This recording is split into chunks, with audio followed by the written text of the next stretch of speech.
All right, I'm on page 4 of our class packet. And the first question says, Josh has a bag containing pieces of candy. The bag contains 10 red circular pieces, 10 blue triangular pieces, 10 blue star-shaped pieces, and he draws a red piece of candy from the bag. What is the complement of this event?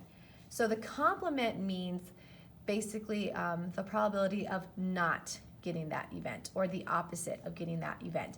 So even though there's a bunch of different shapes in the bag, we're focusing on the part where it says he pulled a red piece. So the opposite of a red would mean he'd have to pull a blue piece out of the bag, because that's the only other color available.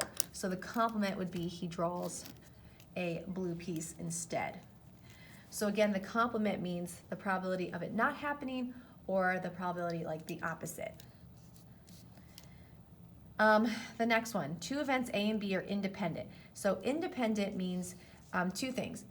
Means you're going to multiply the events together, and they're independent because the probability of the first event does not impact the probability of the second event, which is what we'll focus on down here.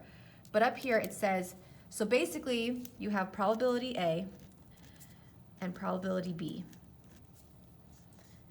Probability A is 0.3, and the probability of the both happening is 0.24, so it would be the probability of B.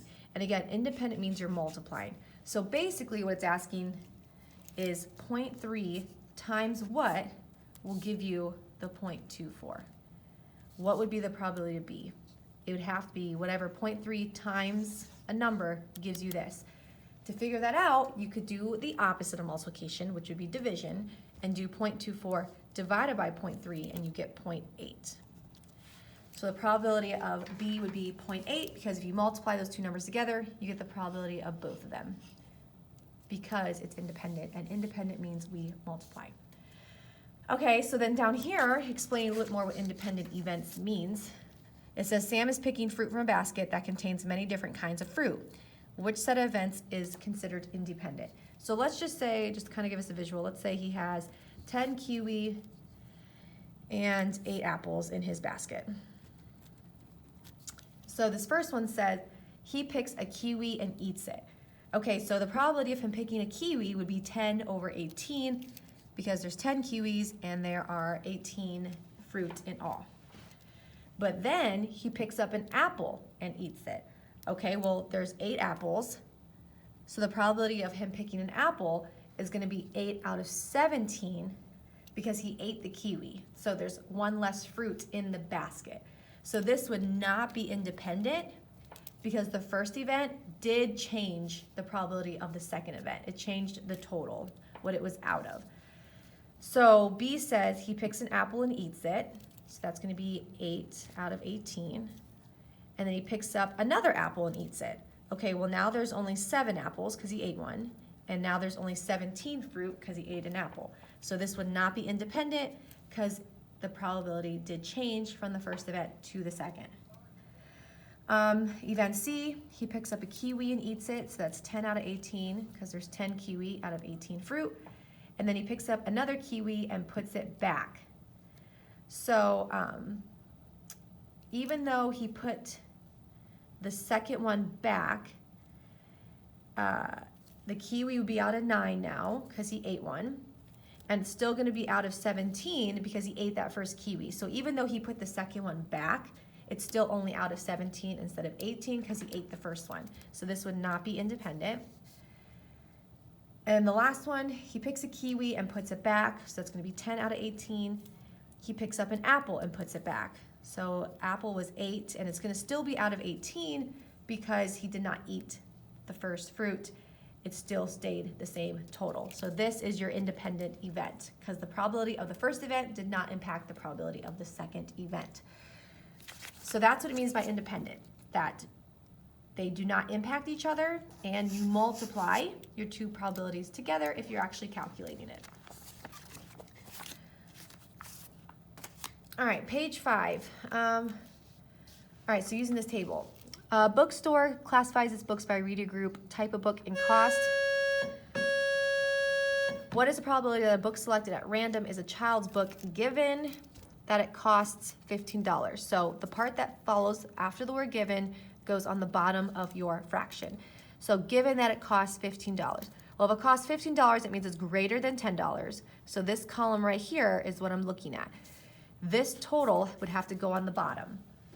So if I add up all these numbers, I get 575. So that is my bottom number. Let me just double check, make sure I calculated that correctly. Yeah. Okay, so this is what followed the word given. This is the only column I'm looking at in terms of trying to find what goes on the top. So I'm going to go back to the first part of the question, and it said probably that a book selected at random is a child's book. So out of this column, how many are children's books? Well, for child books, we have fiction and nonfiction, which it didn't specify. It just said children's book in general, so I'm including both of these. And if I add 255 and 60 together, I get 315. So there's my probability. So again, after the word given, that's the total that should go on the bottom, and that's the only column or row, depending on what the given was, that you're looking at to find what number should go on the top. All right, so let's try one more. A university determined the number of students pursuing different degrees by gender. The results are shown. What is the probability that a female student chosen at random is pursuing an undergraduate degree? Okay, so this time it doesn't have the word given, but it says what is probability that a female student. So we are looking for the female student to be our bottom number, how many females there are, and out of those females, how many are pursuing an undergraduate degree. Well, first we have to finish our chart here. So we have our two total, row and column. And basically you're just gonna do addition or subtraction to figure out where those missing pieces are. So here, for example, I know 500 plus another number has to equal the total of 2,500, so I can subtract. I can do 2,500 minus 500, which would be 2,000, so that would go there. Same with the next column. I know this number plus 2,500 has to equal the 6,250, so subtract, and you get 3,750. Now my last one, I know this number plus this number has to equal to 16,250. Well, I can't subtract because I'm not given either, so I have to work this way in terms of the rows. I know this number plus 2,500 plus 2,000 has to equal 12,500, so I can take the total and subtract 2,000 and 2,500 from that, and I get 8,000. And now I can go ahead and do 16,250 minus 8,000, which is 8,250, in order to get this total here at the bottom, the 16,250. Okay, so now that it's filled up, I can go back to the question. So the number of female students should go on the bottom. So female is a row, okay, so if I go over, the total female is 12,500. So since that's my total, this is the only row I'm looking at in order to get my top number. So in this row only, how many are pursuing an undergraduate degree?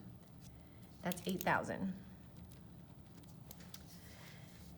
Now it wants the answer as a percent, so the changes to a percent, you're gonna have to do 8,000 divided by the 12,500, which I get 0.64 when I divide that, so that would mean 64%.